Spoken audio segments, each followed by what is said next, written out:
Hello everybody, my name is Caitlin Elliott, and today we're going to be talking about the unsolved case and unsolved disappearance of Morgan Nick. Now, I am going to be reading off some paper only because my mind is usually everywhere, so this usually helps me keep a little bit more organized with what I want to talk about. So, Morgan Nick. So, Morgan Nick was born on September 12th, 1988. And her full name is Morgan Chantel Nick. She was missing from Alma, Arkansas. She's been missing since June 9th of 1995. Her height is 4 feet tall. She weighed 55 pounds, and her characteristics for when she went missing is that she had a protruding purple vein on the lower left side of her ribcage, right here, her vein would stick out, so pretty noticeable. And she had crowded teeth, so she had to have 5 visible silver caps on her molars to help those teeth stay aligned and not push into each other. So when she went missing, she was last seen wearing a green Girl Scouts shirt, and the shirt said Girl Scouts of America. And yeah, so let's get into the case. So her mother's name was Colleen Nick. Father's name, not 100% sure on that. I'm sure it's down in my file somewhere, but I haven't got there yet. So Morgan was described as a girl who had the biggest heart. You know, she loved people. She loved animals. Her favorite animals were cats. She loved kittens. And you know, she was one of those girls that would literally do anything for anybody. She just was so happy, so loving, all the time. You know, she was just a very happy 6-year-old little girl, a normal 6-year-old girl. And so, when she was younger, she had a kitten that she adopted from the animal shelter. You know, it was one of her favorite animals, one of her favorite pets. You know, and obviously she was part of the Girl Scouts. And she just loved the Girl Scouts. And when she was younger, she wanted to become a circus performer, you know, or a doctor. It was one of two. She wanted to be a circus performer or she wanted to be a doctor. She wasn't 100% sure yet, but God, you know, 6 years old, what a time. And Morgan, she was the oldest of 3 siblings. She had a younger brother and a younger sister. And she lived in Ozark, Arkansas. So, yeah, she went missing from Alma, Arkansas, but she lived in Ozark, Arkansas. So, the day that we're going to start, talking about the day that she went missing was June 9th of 1995. So, you know, her mother, Colleen, she was invited to go see this Little League game in Alma, Arkansas, which is about 30 minutes away from where they lived in Ozark. And she was invited there by a friend. And her friend had a child playing in the Little League game, so she was like, hey, do you and Morgan want to come and, you know, watch the game? So she's like, yeah, sure, let me just go ask her if she wants to come. So they packed up their car and they drove to Alma. Now the Little League game started at 9 o'clock at night, which was kind of late, you know, for a Little League game to be, but they still made their drive and they sat there and they watched the game. So she packed up all the kids and they left for Alma. And in about the year that she went missing, it was 1995, so there's about 3,500 people living there. So that's not a lot of people. It's a pretty small town, you know. And then once the game started, 2 kids had walked up to Morgan, you know, their names were Jessica and Ty, and they were like, hey, do you want to play? You know, because obviously, you know, at the time, you know, she's 6 years old, you know, Morgan's just starting to get antsy, starting to get bored, you know, getting a little restless. I mean, what 6-year-old wants to sit through an entire baseball game, you know, especially at that late at night? I'm sorry, but that wouldn't fly. So Jessica and Ty were the 2 friends that asked Morgan to play with them. They were 8 and 10 years old. I wasn't exactly sure which one was 8, which one was 10, but I did find that they were 8 and 10 years old. So they asked Morgan if she wanted to go and catch fireflies with them, you know. So she, you know, she's 6 years old. These kids are 8 and 10, you know, catching fireflies on a summer night, that was something that little kids, love to do. I'm not sure about you, but when I grew up, I always, you know, was running around outside. I loved catching fireflies. We used to call them lightning bugs. You know where I'm from, because I'm from Maryland. We're kind of considered the South, but not technically the South though, but we used to call them lightning bugs. And I would be one of those kids that would be like running around, you know, trying to catch these little lightning bugs in my hands, you know, just being a normal kid, you know. So Morgan, she was excited. She's like, oh my god, you know, like, I'm gonna go and play with these friends, go catch some fireflies, you know. And, you know, it's better than me sitting here watching this baseball game that I didn't want to really go to. So then Morgan went over and asked her mom, Colleen, to see if she could, you know, catch some fireflies with these kids, you know. But at first, Colleen was like, no, you know, that doesn't seem like a good idea. I want you to stay up here in the bleachers with me, you know, because Colleen had, like, this gut feeling, like, you know, something's gonna happen. Why don't you just, you know, stay here with me, keep away, just, we all, like, they've never been to Alma, Arkansas, you know, they're from Ozark, so they don't know the area at all. So Colleen was really hesitant about letting her daughter, her little 6-year-old daughter, go and play in an area where she was unknown. Like, she was unknown to. Like, she'd never been there, you know? So she was just like, But Morgan was just, like, begging and pleading, like, hey, I want to play. Can I please play? Can I please play? You know, like how, like, little kids, they always, you know, want to go out and play. And, you know, sometimes we don't really think nothing of it, you know, you're just like, oh, they're just little kids, you know, let them have some fun. But Colleen felt something in her gut. She's like, you know, something's wrong, something's gonna happen, something's going on, and I don't think it's a good idea for her to go. So the other parents that were there in the bleachers were like, listen, it's safe, the kids always, you know, play play and catch fireflies in the parking lot all the time here, like, nothing bad has ever happened here. And they go on trying to convince Colleen, like, hey, you know, this is such a good idea, you know, it'll be fine, it'll be safe, it's a very safe area, it's Alma, there's only, like, 4,500 people here. So Colleen, she finally gives in, she's like, okay, you know, I'll just let Morgan go. And Morgan was so thrilled that she threw her arms around her mother's neck, and she gave her a kiss on the cheek. And Colleen said that she felt the tingle of her cheek from the kiss for a couple minutes after it happened, which is heartbreaking, but... So, Colleen said that Morgan wasn't really out of her eyesight. So, like, here would be the bleachers, and, like, the parking lot would be, like, up here, like, very visible, you know, you could easily see your child. So she wasn't too worried. Like, every so often, you know, she'd turn her head and, like, check and see how Morgan's doing. She could always see Morgan. You know, she could easily see her from where she was sitting, so she wasn't too worried. And, you know, the parents there that kept making Colleen, like, feel, like, they made her feel, like, very overprotective, you know, like, oh, you know, you need to let them play, you know. And, you know, that made Colleen feel bad, you know, because she didn't want to be, like, an overprotective, overbearing parent. Which, honestly, if I were her, I would have trusted my gut feeling. Because if someone tells you that there's something wrong, especially in a place that you've never been to, and you don't feel comfortable with your child going off to catch fireflies in a place that she's never been to, maybe she shouldn't have gone. But, you know, I'm not Colleen. There's nothing we can do about that now. So she let her go and play. And like I said, Colleen was very able to see Morgan. She would check on her over her shoulder every so often to see if she was there. And there was a sand pile that was near the field that the kids would stand on top of, and they could get a big view of the entire area. So you could see, like, the ballpark, you could see people's homes, you can just see the entire town of Alma on top of that sand pile. So kids like to go up there and look at the view and, you know, just be little kids, you know, like, play I Spy or something, you know?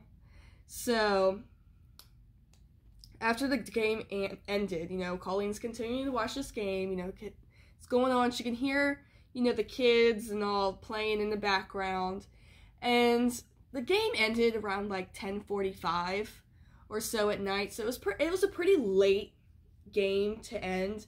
And then Colleen turns her head one final time, and when she turns her head, she didn't see Morgan at all. So, but she starts going down the bleachers like everyone else does, and then she finds Jessica and Ty. And she says, where's Morgan? You know, like, where's she at? Why is she not here with you guys? And they tell her that Morgan had gone over to Colleen's car because she had gotten a lot of sand in her shoes from climbing up on that sand pile and was dumping them out by her car. So Colleen goes, okay, you know, I'm just going to go over and check by my car. So she ran over to her car and she didn't see Morgan. So the front of the car was the two kids, Jessica and Ty, emptying their shoes. And in the back of the car was Morgan emptying her shoes. So here's the car, here's the two kids, and then here's Morgan back here by herself. So she starts to, you know, feel a little panicked, you know, because she can't find her little 6-year-old. So she's running around, like, looking around, seeing if anyone has seen her child. She goes, hey, have you seen Morgan? She looks like, hey, has anyone seen Morgan? You know, a couple bystanders see her, and they notice that she's, like, panicking.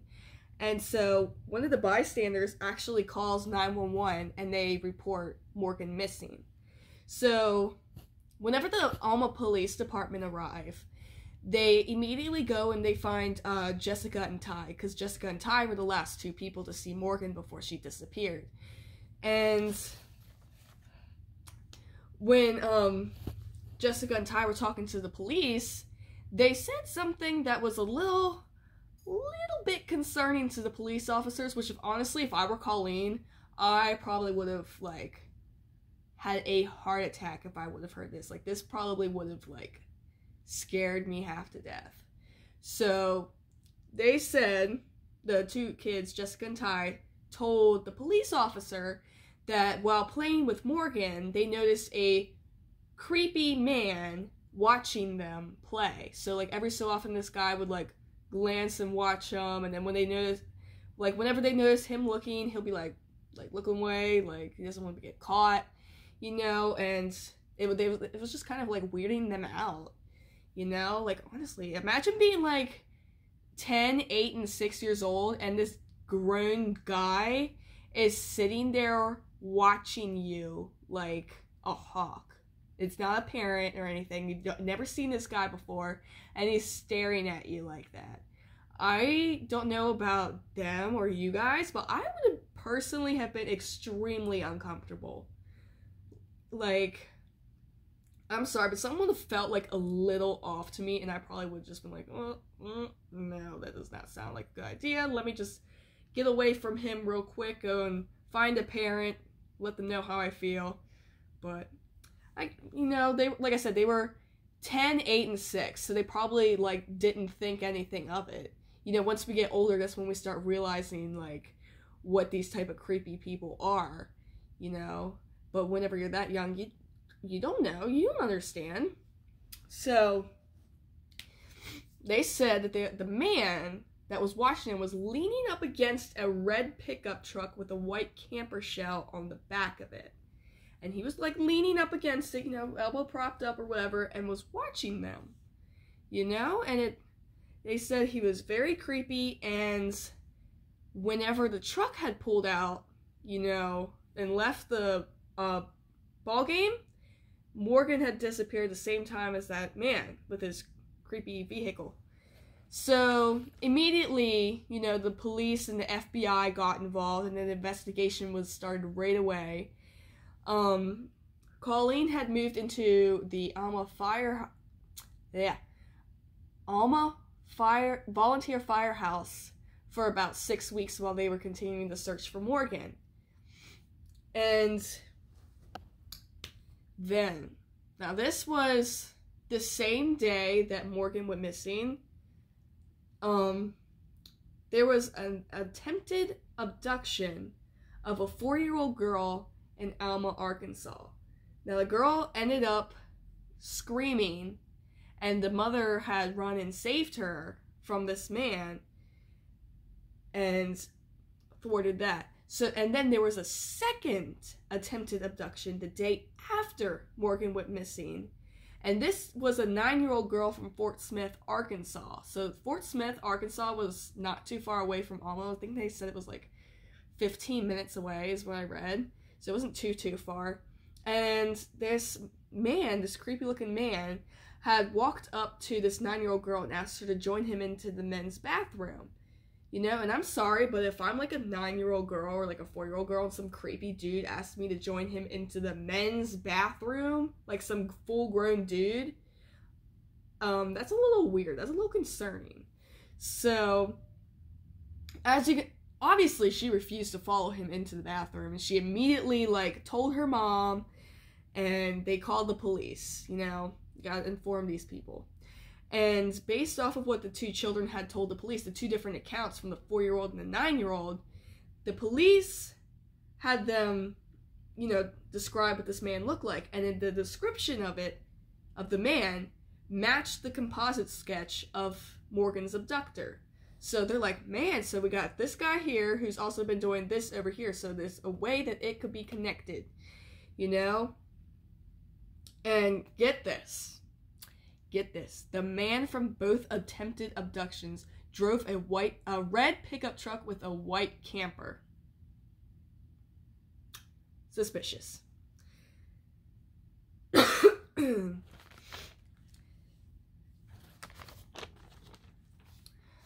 So, then we're gonna go back a couple of months, years, and all that. So, Morgan, like I said, that she was the oldest of 3 kids. You know, she had a younger brother. His name was Logan. He was 3. And then there was Morgan's younger sister, Taryn, who was 22 months old.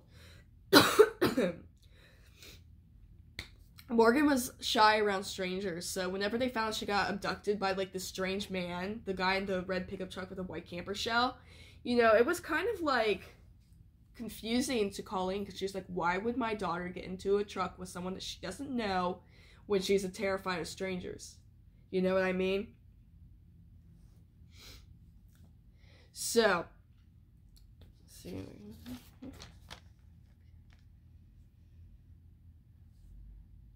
So whenever they asked the children what the guy looked like, they said that he was 6 feet tall, 180 pounds, Caucasian, medium build, had dark, slicked back salt and pepper hair, had a mustache and a short beard, and he spoke with like a hillbilly accent. And he only wore cut-off jeans and had a hairy chest. I mean, honestly, based off of that description, that's not someone I would want to get into a car with, but, you know.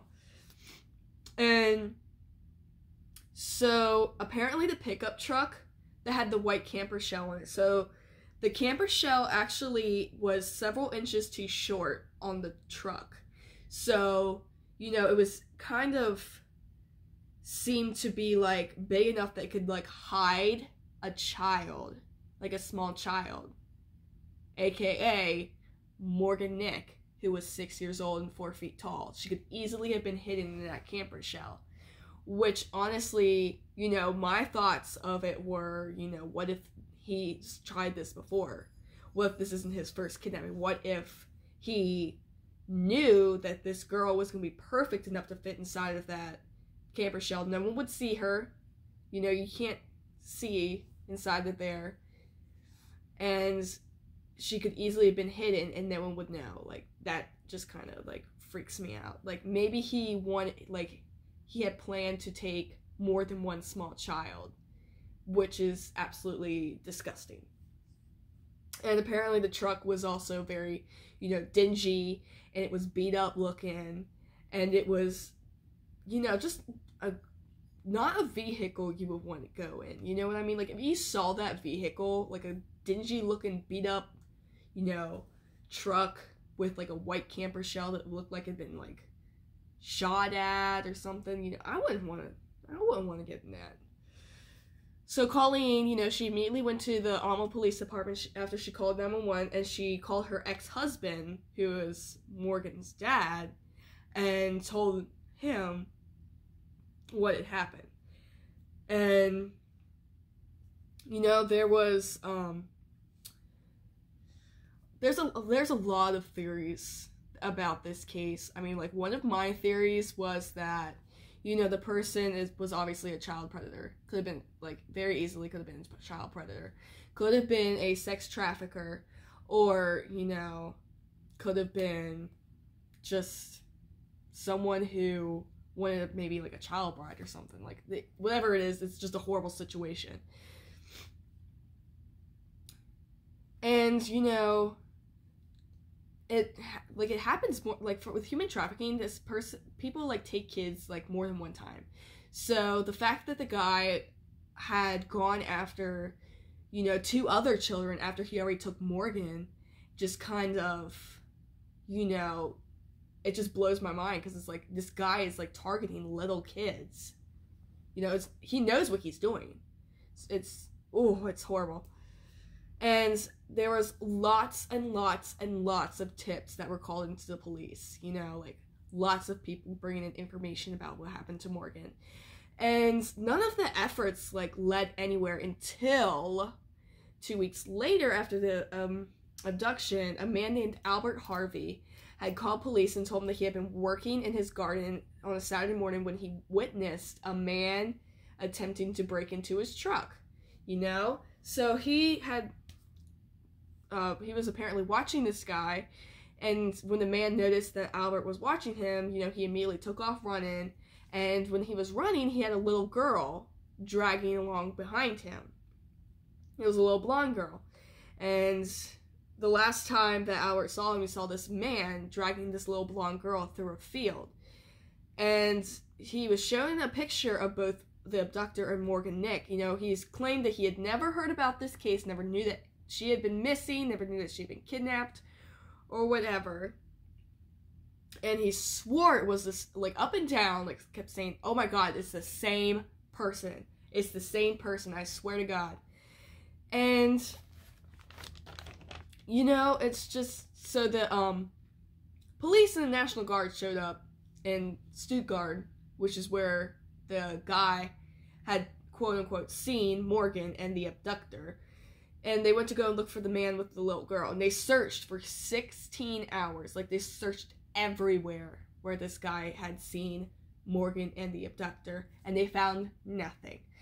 Then they took Albert back to the police station in Stuttgart. And they made him take 2 polygraph tests, which he had failed, both of them. And then he had broke down, he admitted that he lied about the whole thing. And, what I thought at first whenever I read it, I was like, well, what if he's lying about it because he's the one that took her, Like, why would anyone want to bring attention to themselves like that? I don't know, it was just horrible. And in 1996, the Morgan Nick Foundation was created. So this was a year after she went missing. It was created to inform families that people want to harm your children. So it's to inform these parents that your kids aren't always safe.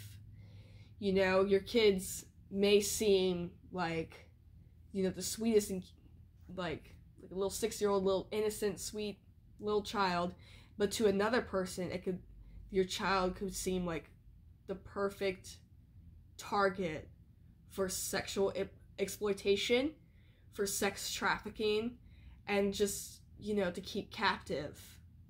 And it's horrible. It's horrible, horrible, horrible. And then, a couple years later, I think it was like 2010 or something, a tip had been brought into Logan County, Arkansas. They called the police, and this person who was unidentified had called and said, I see something suspicious going on over here in Logan County. Can you come and take a look at this property? So the police had showed up to the property with search dogs, and they had searched and searched and searched for hours and hours, and they found nothing. But the thing that makes me, like, confused is, like, what was the tip? Like, what made them go out there? Like, was someone saying, like, they found a body? Did someone say they found this? Did they see this person that matched the abductor's description? Like, it's so unknown to, like, the public. Like, no one knows, like, what happened, and it's suspicious to me. And so in 2010, this was, several years later, after the abduction, the police decided to search a home in Spiro, Oklahoma, which was a vacant home, for any signs of Morgan Nick. You know, it was previously owned by someone who was in jail for child molestation, and, you know, it was not too far away from Alma, Arkansas. So they drove all the way to this home in Spiro, and they searched and they searched and they searched, and they found nothing to connect this house to the abduction of Morgan Nick. And get this, in 2017, the police department searched that same house in Spiro, Oklahoma, and what was said to be an unrelated case. Yeah, okay. And they dug around the property and in this well, but they found nothing. And apparently there's a certain lead that the police were told about that they keep going back to, and that's connected to that Spiro, Oklahoma house. And they said, as according to and quoted from a video, they haven't been able to connect this person, but haven't also been able to not connect him. And then a couple months ago, I think, there was a new documentary that was put out about Morgan Nick. And in this documentary actually showed a photo from a security camera of the red pickup truck with the white camper shell. So before now, like, no one had known what this truck had looked like, but they found a picture, like, they found it on the video, and they saved a picture of it and put it in this documentary. And they sent that out, like, hey, you know, this is information that could help, like, solve this case. And, you know, it's just heartbreaking. This whole case is just heartbreaking. Like, and it's just so wild that, like, nothing has ever been able to be done about it. Like, no one has found anything. And then, so, Morgan's kindergarten teacher said that Morgan was very shy and would not have gone off with someone she didn't know. So one of my theories was that the guy that took her either kidnapped her or snatched her while she was emptying out her shoes. Like, she could have just been emptying it out, putting them back on, been distracted, and this guy thought, man, bam, what a perfect time to take this girl, you know what I mean? Like, to the point where she wouldn't have had any time to react to screaming or kicking or anything like that, and no one would have noticed him leaving because she wouldn't have been screaming. So, then FBI brought up this guy named Clifford Joe Pullen.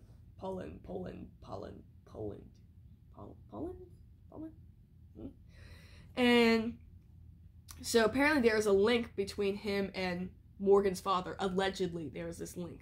Like, they know each other. This Clifford Joe Pullen guy was a drug dealer, and he had a very, very, very long criminal history. And then there's Morgan Nick's dad. Her dad's name is Morris John Nick. And he had a very long criminal history as well. So in July of 1987, he got arrested for battery in the third degree. In July 1987 as well, he was also had legacy system criminal violation, criminal mischief in the second degree. January 2006, it was possession of controlled counterfeit substance, a third offense, Class C felony. January 2006, drugs and firearms simultaneous possession. January 2006, possess, use, deliver, and advertising drug paraphernalia.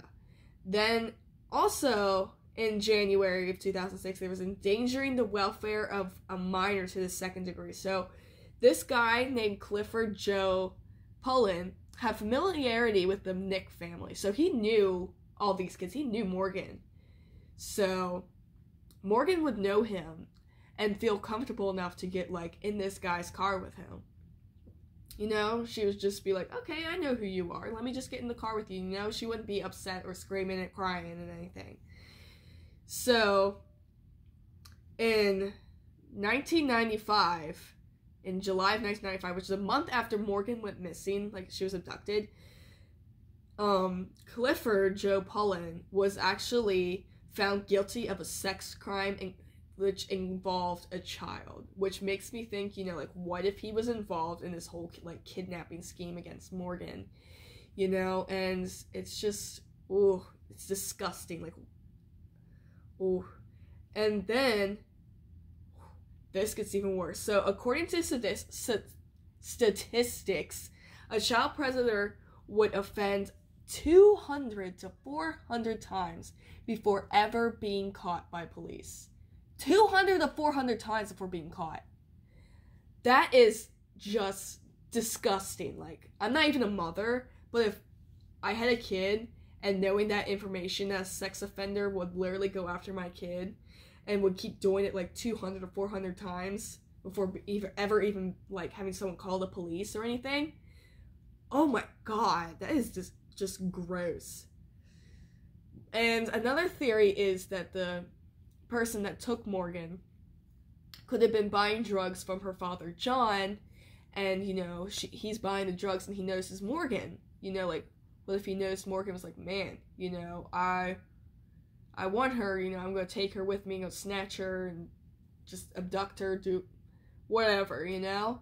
Like, that's a possibility. Like, he could have, like, kept an eye on her, which is disgusting, but and then so this the Clifford dude, he died at 88 years old in Little Rock Hospital. And so what the abductor was said to have salt and pepper hair.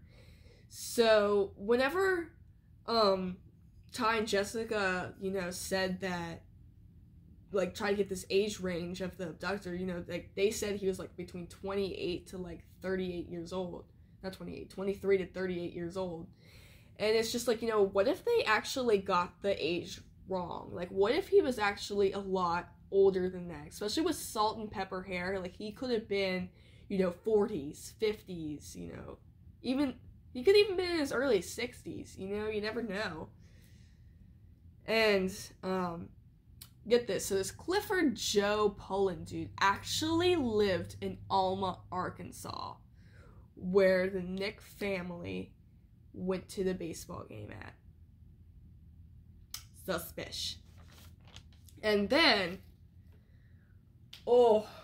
this was a long time coming, but the case, like I said, the case actually happened in 1995. So in this year, in 2021, I think they said it was like November 9th, you know, just this month, the police announced a name of a person of interest in this case all these years later. Like, this case is older than I am old, and they just now, like, announced this guy as a person of interest. So let me get into this guy. So this guy's name is Billy Jack Lynx, and he became an official person of interest on November 9th of 2021, which is my sister's birthday. Ooh, a little weird. And so the Little Rock police had begged, you know, the community to give out any information about this Billy Jack Lynx, like where he lived, what he looked like, what he did for a hobby, you know, like anything you could about him, like girlfriend, wives, kids, just anything that could link him to Morgan. And so this Billy Jack Lynx dude, he had apparently attempted to abduct a young girl just months after Morgan went missing. And get this, so the dude that, this Billy Jack Lynx dude had attempted this girl, attempted to kidnap this girl, where it was less than 8 miles from the Alma ballpark where Morgan went missing. And what the police do know about him is that he was born and raised in Crawford County, Arkansas in 1924. He was a World War II veteran, and he could have been 71 years of age at the time of Morgan's abduction. So he would have been 71. He died in prison of an attempted abduction. And the police still want to know, like, what he drove, where he lived, you know, who he knew, because someone obviously knows this Billy Jack Links dude. Someone has some information out there that could possibly help us, you know, like help solve this case, help bring closure to what exactly happened to Morgan. And all they need to know is like a little bit more information about this Billy Jack Links dude. And the FBI wants anyone with information to call 1-800-CALL-FBI. That's 1-800-CALL-FBI. And they just want as much information about this dude as possible.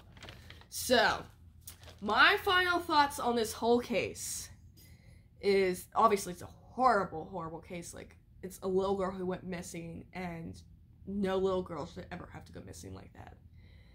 And my theory is that this person obviously knew that Morgan was going to be at the ballpark.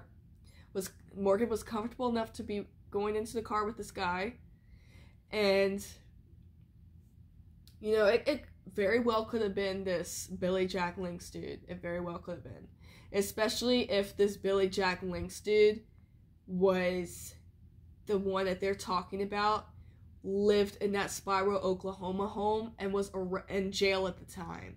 Because if he was in jail at the time, and this Billy Jack Links dude, he died, I think they said in like 2000. I mean, they were checking that home, like, I mean, I think it was like the 90s, late 90s, early 2000s when they started checking that home out. And it makes sense that, like, he could be a possible, you know, person. This is the first person they named in this, like, case as a person of interest, which, you know, it surprises me because all these years later, they never announced anyone. And then all of a sudden, you know, like, November, bam, Billy Jack Links. So, just let me know, like, your thoughts and your opinion down in the comments section. Like this, share it, just spread the word about this case. Just spread it. This case needs to be out there more, especially with all this information that has been coming up just in the past recent months and weeks. Like, this case needs to be closed. It's about time for this case to be closed. They need to figure out what happened to Morgan, because I know somebody out there knows what happened to her, knows where she is, whether she's alive or unfortunately like not alive anymore, but knows like anything. I mean, someone has to know something, you know? It's just, oh, horrible, horrible. Well, that's it for today. No, that was the case of Morgan Nick. Such a sad, sad case. And I'll talk to you guys next week with a new video. Alright, bye!